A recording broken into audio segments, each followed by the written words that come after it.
Il faut savoir qu'une centaine de villes et de communes en Belgique disposent déjà de cette norme 4G, une norme qui doit permettre aux utilisateurs de surfer rapidement sur Internet via leur ordinateur, via leur PC, leur tablette ou via leur téléphone.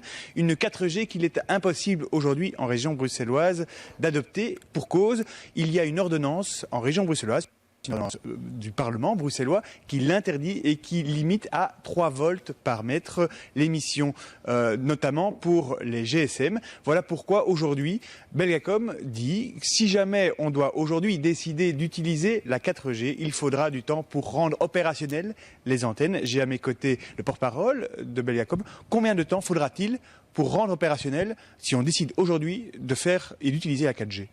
Écoutez, dans l'hypothèse où il y a un cadre légal qui permette à Proximus d'installer la 4G, on pourrait prévoir la 4G dans 18 mois. Donc entre 12 et 18 mois pour pouvoir installer cette nouvelle technologie sur le sol bruxellois. Reste que le gouvernement bruxellois a décidé de ne rien décider sur la 4G avant 2014. On peut donc envisager qu'il n'y ait pas d'utilisation possible de la 4G avant 2015-2016. On peut certainement envisager pas avant 2015 pour l'utilisation de la 4G sur Bruxelles. Donc il faut savoir qu'il faudra entre 12 et 18 mois à partir du moment où on a un cadre légal pour pouvoir installer cette nouvelle technologie. En attendant, est-ce que Belgacom développe d'autres technologies? On parle de 3G+, qu'est-ce donc?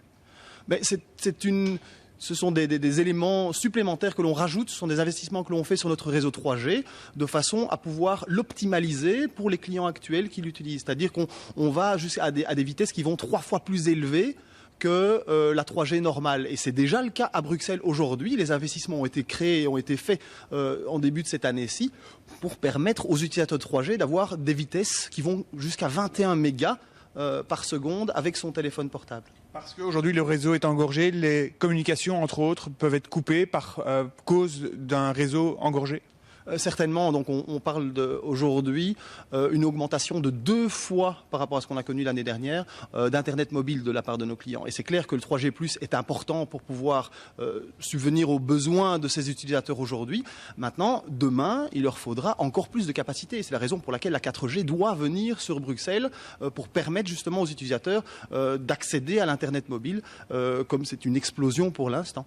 Monsieur Fesneau, je vous remercie. Voilà une nouvelle fois la pression mise sur le gouvernement bruxellois qui a décidé de ne rien décider d'ici 2014. Peut-être que ces chiffres vont faire encore peut-être évoluer le dossier.